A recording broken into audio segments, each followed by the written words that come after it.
This is QGod. This is going to be my review on the Akai MPC Element. I wanted to do a review because there's very little information out there right now about this unit. And the ones that I were able to find were basically from users who are REN users and studio users, which didn't really give me much information as a new user to an MPC. So I wanted to give a beginner's point of view, I guess. This unit is driven by a USB. I should note that if you're gonna get drivers to demo this out, the demo version will let you use it for like 5 minutes before it starts giving you noise. In order for you to use the full version of this program for the MPC Essentials, you have to register the product with your serial number in order for you to unlock it so you can use the full version without the static to really get a sense of what this can do and how it works. So I'm going to plug this in.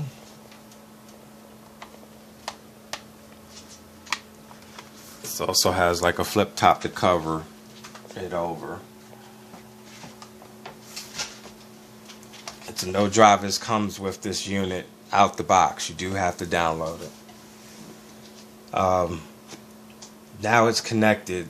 Right now, the way you're seeing it right now, it's in power saving mode, which doesn't have any kind of functionality unless you open your DAR up. And when we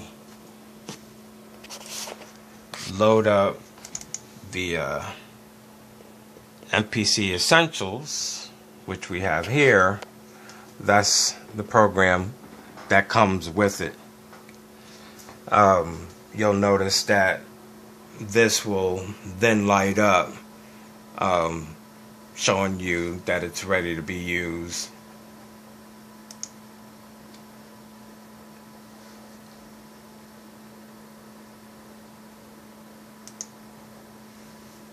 And just like the software is pretty much like what you would have with the REN Studio, except that it's a cut down version. Here you could only do basically one track at a time. They call it an instance. And then once you lay out what you want, you could then transfer this over to your DAW choice, and then what you sequenced out will be placed into your DAW. You could also edit while you're in there, but this comes up as a plug-in once you're in your DAW. But right now I have this set. Right now I'm using it as the standalone, so I could do everything I want now, and then when I like what I do, I can load it into my DAW. As it's working, this will light up. All the buttons work.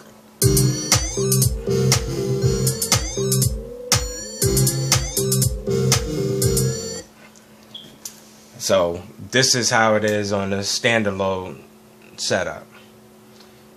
So now my DAW choice is Sonus Studio One.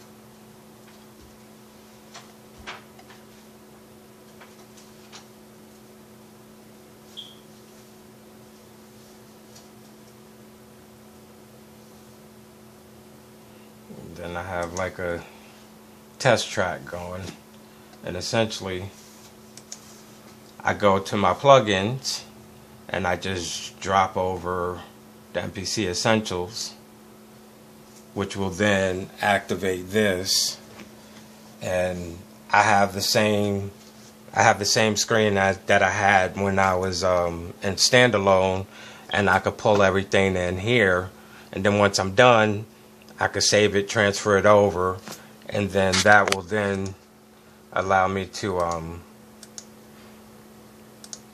have that one track or instance here, and then I could add multiple instances, so I could keep adding a second one and a third one, and then it'll just simply label it 1, 2, and 3, and then I could switch between them. So that's essentially how it works here. You still get all the functionality, the sequencer and everything that's built into this program via the plugin. Now, what I wanted to show is that though this is working now via the plugin, there are a few things that I've noticed that I wasn't very familiar with, because when I was looking for information for this online, I didn't really find much. I was hearing a lot about the fly. I wasn't sure exactly what it was, so I did some investigation into the fly, and this pad setup is very similar to the fly. And a review of a gentleman that owned a fly had an issue that I also have with this MPC Element, and that is if you try to use this control pad without using the Essentials software, essentially it'll be like that. But if I want to impact this Studio One's version of the drum machine, and I could load in sounds, Hip Hop Underground, that'll work. It loads in all the pads. Now what you'll notice is that when I'm hitting the key, see if you could try to get both at the same time. When you hit the key, when I hit the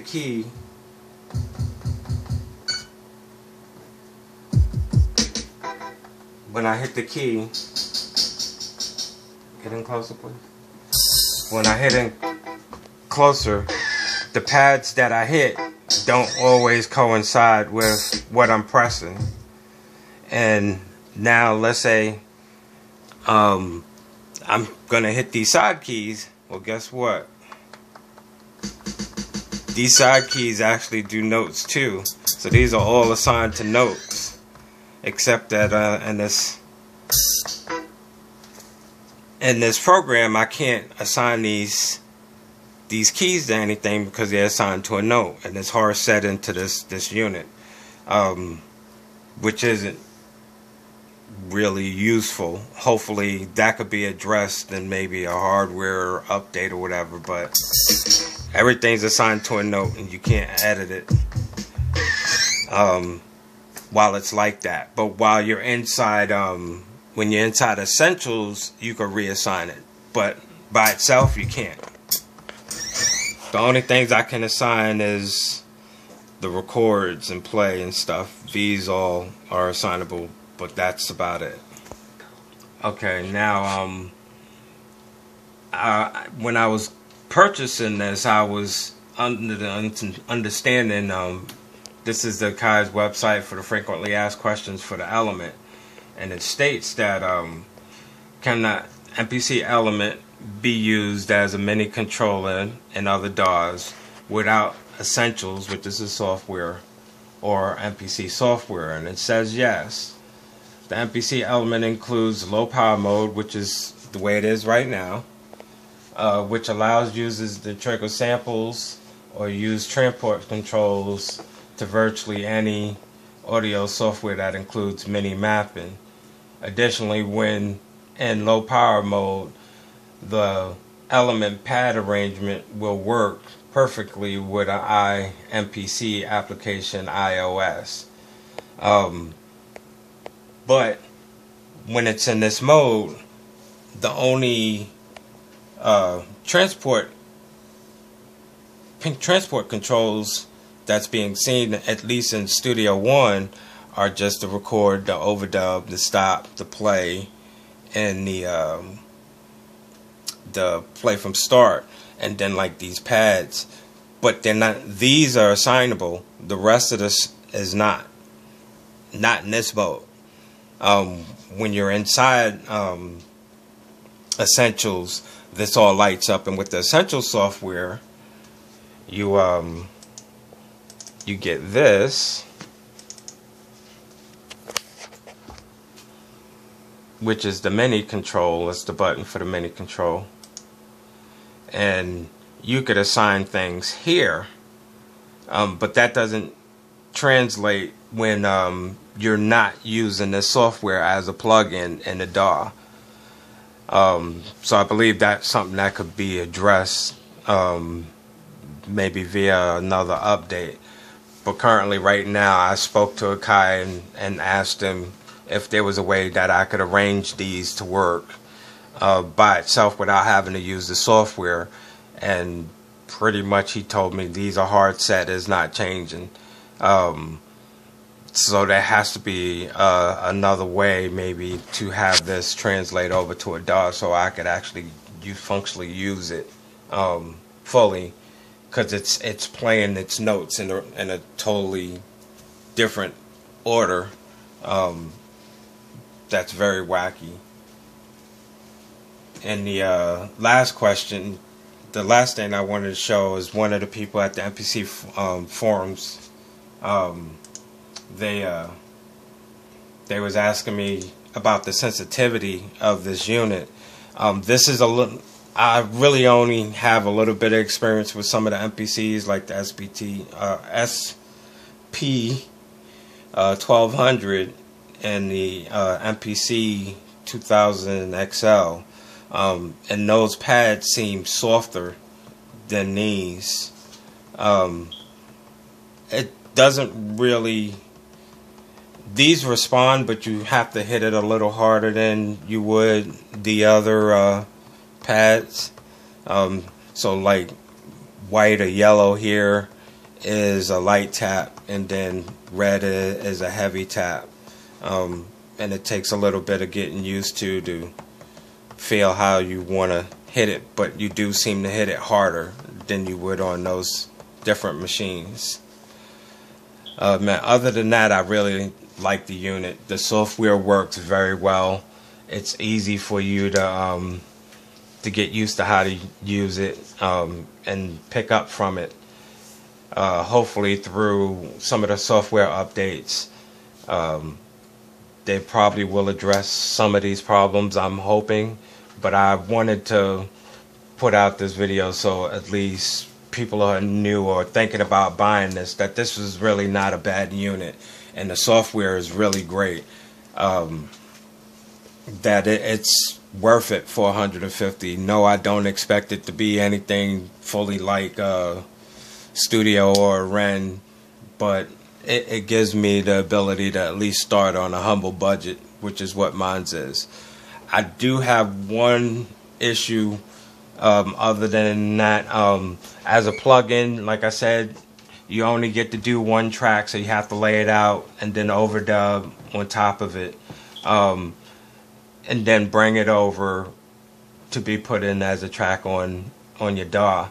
It would make more sense if they were to use it, give you at least 10 tracks within this so you could track it over, because a lot of people are using it on laptops, and if you're using it in your DAW, every instance is going to keep using a bunch of resources, all the tracks that you have loaded, and this thing has 8 banks, so that's a total of 128 samples.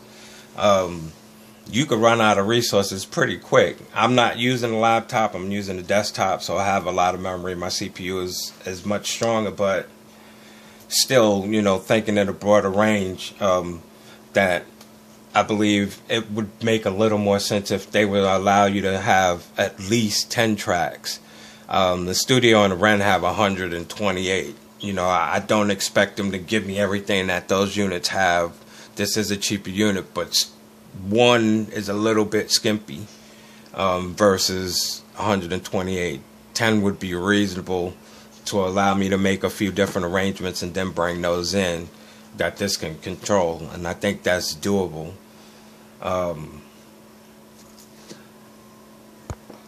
Alright, so that's basically my basic review of the Akai MPC Element. If there's questions that I could answer, I'll try to answer it as best as I can given the time that I get. Hopefully this helps you out, understand exactly how this works and what it could be used for and how powerful it could be. Don't be afraid. I mean, I really like this unit. I think that there's things that could just be fixed on it, and this will be really nice to have, especially for its price at $150. My other thoughts is I noticed that they have IMPC app for Apples and stuff, and I think that's cool. However, I'm a Android user. I kind of hope that they make a AMPC, considering that there's pretty much as many Android users as there is Apple users, and get into that market. But y'all have a good one. That's the end of my review. Y'all have a good one.